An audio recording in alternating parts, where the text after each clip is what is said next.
Beaucoup de gens croient que la meilleure façon de rester en bonne santé après 60 ans est de sortir pour une marche quotidienne et pendant les mois les plus chauds. C'est absolument vrai.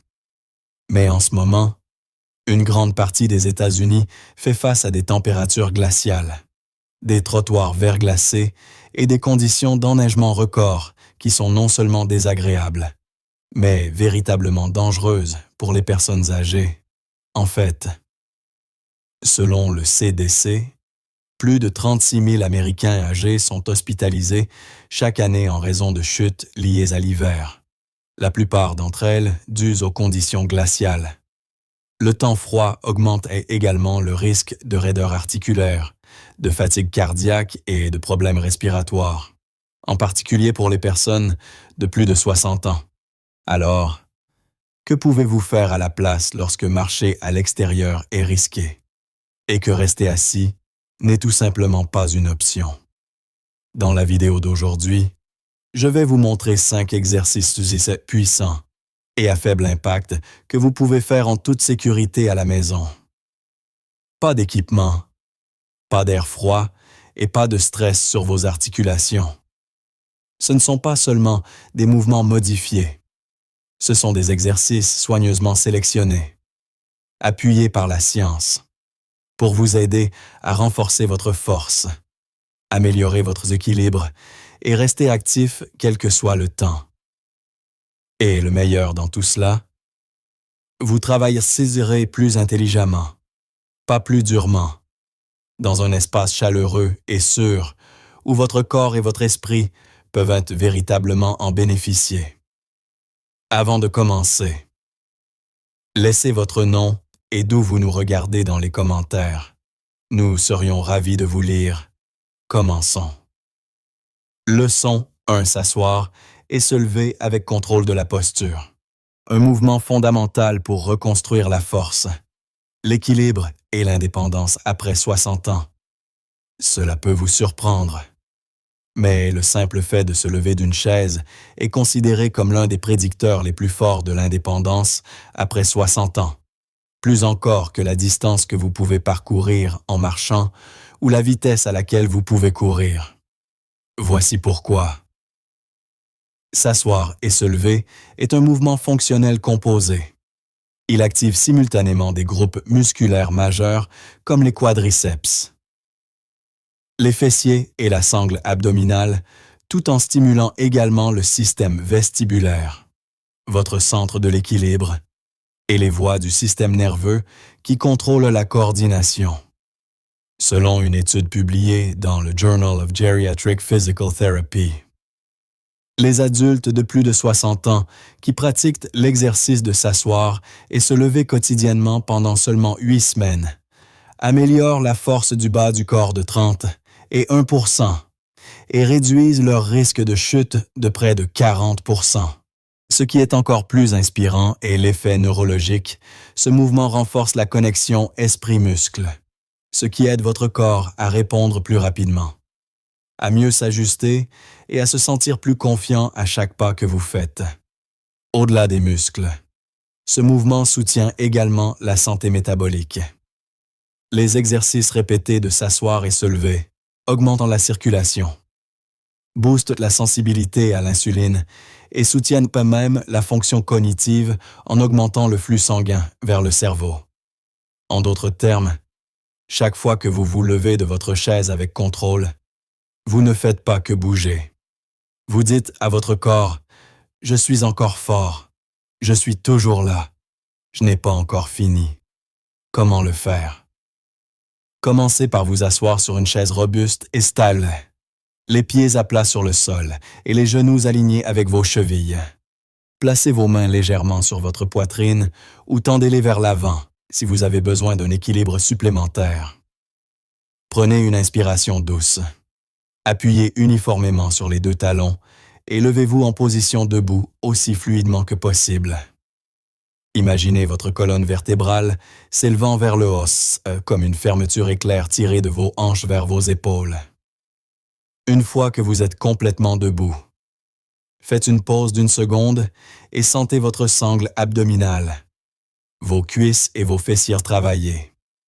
Ensuite, redescendez avec un contrôle complet. Pas de chute ou de laisser aller sur la chaise. Visez 5 à 8 répétitions lentes, en vous reposant au besoin. Conseil de pro, placez un oreiller sous vous. Si se lever semble trop bas, abaissez progressivement la hauteur à mesure que la force s'améliore. Leçon 2. Pompes au mur avec concentration sur la respiration. Reconstruisez la force du haut du corps. Protégez vos articulations et reconnectez-vous avec votre respiration. Après 60 ans, l'une des formes de force les plus négligées est la stabilité du haut du corps, en particulier dans la poitrine, les épaules et les bras. Pourquoi est-ce important? Parce que c'est la base des activités quotidiennes, soulever les courses, atteindre les placards, pousser les portes, ou même se rattraper si vous trébuchez. Les pompes au mur peuvent sembler simples, mais elles sont une norme clinique de référence pour restaurer la force fonctionnelle du haut du corps sans solliciter les articulations. En fait, selon une étude de 2022 de l'American College of Sports Medicine, les adultes plus âgés qui ont effectué des pompes au mur 3 fois par semaine ont amélioré la mobilité de leurs épaules de 23% et réduit la douleur dans les poignets et les coudes grâce à une forme et une posture améliorées. Ce qui rend cette version puissante, c'est l'intégration de la respiration, en associant le mouvement à une respiration lente et intentionnelle. Vous activez le système nerveux parasympathique, aidant à réduire la pression artérielle, à abaisser le cortisol et à soutenir la santé cardiaque. Plus que de simplement construire du muscle, ce mouvement corrige également la posture voûtée, que de nombreux adultes développent après des années passées assis. À mesure que la posture s'améliore, la capacité pulmonaire, l'équilibre et même la confiance s'améliorent également. Lorsque vous effectuez des pompes au mur avec contrôle et présence, vous ne faites pas que renforcer votre corps. Vous restaurez la confiance en votre propre capacité à bouger en toute sécurité, avec grâce et indépendance. Et cela compte, car chaque poussée que vous faites aujourd'hui est un pas de plus loin de la fragilité et un pas plus proche de la liberté. Comment le faire? Tenez-vous à environ une longueur de bras d'un mur dégagé. Placez vos mains à plat sur le mur à hauteur d'épaule, légèrement plus large que vos épaules. Gardez vos pieds à la largeur des épaules, les talons au sol. Inspirez lentement par le nez en pliant les coudes et en vous penchant vers le mur. Gardez votre corps droit de la tête aux talons. Pas d'affaissement ni de cambrure. Marquez une pause juste avant que votre visage ne touche le mur.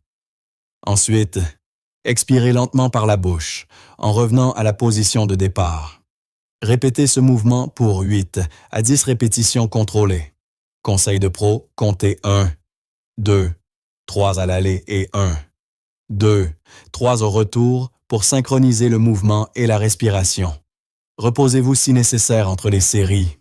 Leçon 3. Marche d'équilibre talon-orteil. La réinitialisation cerveau-corps. Reconstruisez la coordination. Renforcez les réflexes et protégez l'indépendance. L'équilibre ne concerne pas seulement vos pieds. C'est un système corporel complet impliquant l'oreille interne, le système nerveux, les yeux, les muscles et le cerveau. Et après 60 ans, de petits déséquilibres apparaissent souvent avant même que nous ne remarquions un léger vacillement en tournant, une réaction plus lente en descendant d'un trottoir ou une hésitation en tendant le bras de côté. La marche talon-orteil peut paraître simple, mais les neurologues la considèrent comme l'un des exercices neuromoteurs les plus efficaces pour reconnecter les systèmes de communication de votre corps. Pourquoi? Parce que placer un pied directement devant l'autre force votre cerveau à recalibrer chaque mouvement avec précision. Une étude de 2021 dans le Journal of Aging and Physical Activity, a révélé que les seniors qui pratiquaient la marche talon-orteil 5 minutes par jour amélioraient à la fois la vitesse de marche et le temps de réaction, réduisant le risque de chute jusqu'à 50% en 6 semaines. Plus puissant encore, ce mouvement stimule le cervelet, la partie de votre cerveau responsable de la coordination et du timing. Cela signifie que votre cerveau devient plus rapide pour vous aider à corriger un faux pas, à vous rattraper ou à changer de direction.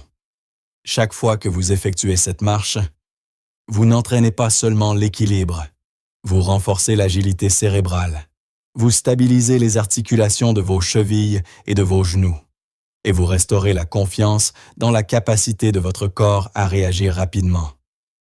Considérez cela comme une mise au point quotidienne du cerveau. Un pas lent et délibéré à la fois vers la confiance, le calme et le contrôle. Comment le faire? Tenez-vous droit près d'un mur ou d'une chaise robuste pour la sécurité. Placez un pied directement devant l'autre afin que le talon de votre pied avant touche les orteils de votre pied l'arrière. Gardez le regard vers l'avant, les épaules détendues. Faites un pas lent et régulier vers l'avant à nouveau, en plaçant le talon contre les orteils à chaque mouvement. Avancez en ligne droite sur environ 8 à 10 pas. Puis faites une pause et respirez. Si nécessaire, touchez légèrement le mur pour l'équilibre, mais essayez de compter sur vos muscles, pas sur vos mains. Imaginez que vous marchez le long d'une poutre étroite ou d'une ligne d'équilibre. Effectuez 2 à 3 passages par jour. Avec le temps, vous sentirez vos chevilles se stabiliser et votre vitesse de réaction s'améliorer. Leçon 4. Élévation de genoux. Assis avec respiration diaphragmatique. Activez votre sangle abdominale, améliorez la circulation et reconnectez votre respiration au mouvement. La force ne vient pas toujours de mouvements grands et audacieux. Parfois, elle commence par une petite élévation associée à une respiration profonde et à l'intention de se reconnecter avec son corps de l'intérieur vers l'extérieur. Les élévations de genoux assis, lorsqu'elles sont combinées à la respiration diaphragmatique, font plus que simplement renforcer la sangle abdominale et les cuisses. Elles stimulent vos muscles stabilisateurs profonds, améliorent l'alignement de la colonne vertébrale et réentraînent votre respiration pour qu'elle devienne plus efficace, ce qui a des effets puissants sur votre cœur, votre cerveau et votre digestion. Après 60 ans, de nombreuses personnes commencent à dépendre d'une respiration thoracique supérieure superficielle, surtout si elles ont souffert d'anxiété, de maux de dos ou d'une mobilité limitée. Cela limite le flux d'oxygène, réduit l'endurance et affaiblit réellement la posture avec le temps. Mais lorsque vous pratiquez une respiration abdominale contrôlée pendant le mouvement, vous sollicitez le diaphragme, le transverse de l'abdomen et le plancher pelvien. Tous des muscles critiques pour l'équilibre, la continence et le contrôle de la sangle abdominale. Des recherches des National Institutes of Health montrent que les exercices assis associés à une respiration profonde abaissent la pression artérielle, réduisent le stress et augmentent l'endurance à la marche chez les adultes plus âgés. Même ceux ayant une mobilité limitée, ce mouvement est accessible à presque tout le monde, même à ceux qui ne peuvent pas encore rester debout longtemps. Mais ne laissez pas sa douceur vous tromper. Il entraîne votre système nerveux, oxygène votre cerveau et prépare votre corps pour chaque autre mouvement que vous ferez aujourd'hui. Parfois, les plus petites élévations créent le plus grand élan. Comment le faire? Asseyez-vous bien droit dans une chaise ferme, les pieds à plat sur le sol, à la largeur des hanches. Posez vos mains doucement sur vos cuisses. Inspirez profondément par le nez, en laissant votre ventre se gonfler. Pendant que vous expirez lentement par la bouche, levez votre genou droit de quelques centimètres du sol. Ne vous penchez pas en arrière. Abaissez la jambe en terminant la respiration. Alternez les côtés. Bougez avec votre respiration. Inspirez pour préparer. Expirez en levant. Visez 10 à 12 répétitions. 5 à 6 par jambe. Conseil de pro, ne vous précipitez pas. Concentrez-vous davantage sur le contrôle et la respiration que sur la vitesse. Avec le temps, cela améliore la coordination de la sangle abdominale et rend la marche, la station debout et l'équilibre plus stable sans effort. Leçon 5. Pas latéraux debout. Renforcez vos hanches. Protégez votre équilibre et réduisez le risque de chute dès la base. Nous nous concentrons souvent sur le mouvement vers l'avant, marcher, monter les escaliers, se lever d'une chaise. Mais l'une des premières choses à causer à décliner avec l'âge est la stabilité latérale. Et c'est l'un des plus grands indicateurs de chute dangereuse. C'est là que les pas latéraux debout interviennent, un mouvement simple qui active les abducteurs de la hanche souvent négligés. Le moyen fessier et les stabilisateurs latéraux, des genoux et des chevilles. Ces muscles sont essentiels pour prévenir un affaissement latéral pendant la marche ou lors du rétablissement de l'équilibre après un trébuchement. Selon une étude de 2020 dans les Journals of Gerontology, un entraînement ciblé aux mouvements latéraux a réduit le risque de chute chez les adultes de plus de 65 ans de plus de 43% et a amélioré la confiance en la marche de manière générale. Mais voici quelque chose d'encore plus puissant. Engager l'extérieur des hanches par les pas de côté améliore également l'alignement pelvien. Soulage la pression du bas du dos et augmente la lubrification articulaire des hanches et des genoux. Lorsqu'il est combiné à un contrôle conscient, ce mouvement réentraîne votre proprioception, la capacité du corps à sentir où il se trouve dans l'espace, qui s'émousse avec l'âge ou l'inactivité. La beauté de cet exercice réside dans sa simplicité. Pas à pas. Vous ne faites pas que renforcer des muscles, vous élargissez votre fondation. Restaurez la symétrie et dites à votre corps « Tu peux bouger avec confiance dans n'importe quelle direction que la vie t'impose. Comment faire ?» Tenez-vous debout, les pieds à la largeur des hanches, près d'un mur ou d'une chaise solide pour l'équilibre. Engagez doucement votre sangle abdominale et déverrouillez vos genoux. Faites un pas vers la droite d'environ 12 à 18 pouces. Puis ramenez votre pied gauche pour le rejoindre. Continuez pendant 6 à 8 pas vers la droite, puis inversez vers la gauche. Gardez votre mouvement fluide et contrôlez. Restez droit. Évitez de vous pencher ou de vous balancer. Respirez naturellement. Conseil de pro, imaginez que vous tracez une ligne droite avec vos pieds. Cela aide à améliorer l'alignement et la stabilité des hanches. Effectuez 2 à 3 passages par côté en vous reposant entre les séries. Avec le temps, cela rendra les mouvements quotidiens comme se tourner, pivoter ou contourner des obstacles plus sûrs et plus naturels. Conseil pratique pour les personnes âgées. Si vous débutez ou si vous reprenez après une période d'arrêt, sachez ceci, la régularité bat l'intensité. Vous n'avez pas besoin de transpirer ou de forcer pour progresser. Ce dont votre corps a le plus besoin après 60 ans, c'est de répétitions douces, de mouvements sécurisés et de signaux réguliers qui disent « J'utilise encore ceci ». Même de petites améliorations de l'équilibre et de la force peuvent réduire considérablement votre risque de chute, de douleurs articulaires ou de fatigue. Et si quelque chose semble trop difficile aujourd'hui, modifiez-le. Asseyez-vous, ralentissez, respirez pendant l'effort. Le but n'est pas la perfection, c'est la persévérance. Chaque petit mouvement est un message. Je choisis la force aujourd'hui. Conclusion. Ce que vous venez de faire n'est pas seulement un entraînement. C'est une déclaration.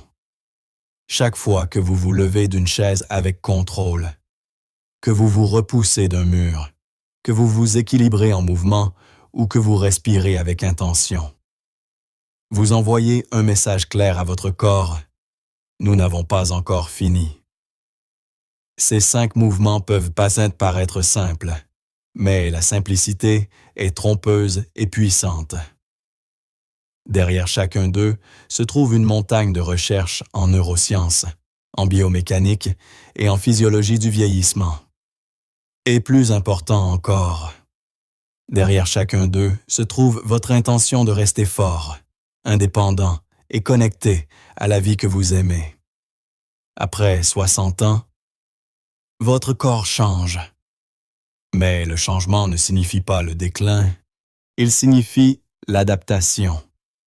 Et la bonne nouvelle, votre corps est encore tout à fait capable de reconstruire sa force, de recabler son équilibre et de restaurer son énergie sans équipement sophistiqué ni entraînement punitif.